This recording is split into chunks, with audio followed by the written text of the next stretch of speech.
સુરતથી સમાચાર કે જ્યાં મહાનગરપાલિકાનો પ્રી મોન્સૂન પ્લાન કેવો છે તેની હકીકત જોવા મળી।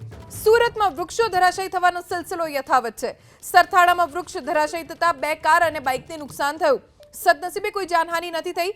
ગઈકાલે અઠવા લાઇન્સમાં વૃક્ષ ધરાશયી થયું હતું અને ફરી એક વખત સુરતમાં વૃક્ષ ધરાશયી થયું છે। વાહનોને નુકસાન થયું છે। સદનસીબે કોઈ જાનહાનિ નથી થઈ। અમારા સંવાદદાતા ધનરાજ બાગલે પાસેથી જાણકારી પ્રાપ્ત કરીશું। ધનરાજ, કોઈ જે તે વ્યક્તિની સુરતના નાગરિકોના સદનસીબ કે જાનહાનિ નથી થઈ, પણ મહાનગરપાલિકાની કામગીરી પ્રી મોન્સૂન કેવી છે એ આ હકીકત દર્શાવે છે દ્રશ્યો।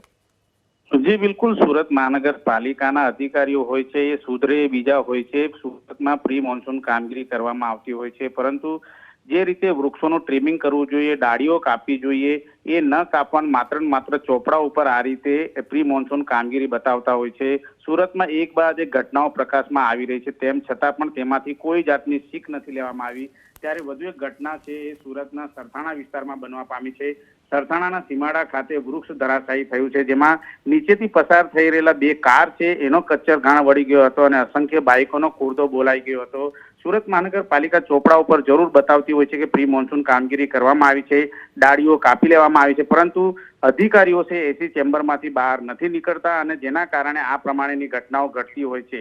જે કર્મચારીઓ હોય છે તેઓ અધિકારીઓને ઊંધા ચશ્મા પહેરવતા હોય છે અને ડાળીઓ કાપવાનું ભૂલી જતા હોય છે, જેના કારણે આ વૃક્ષો છે એક બાદ એક ધરાશાયી થઈ રહ્યા છે। જી, આભાર ધનરાજ જાણકારી આપવા માટે।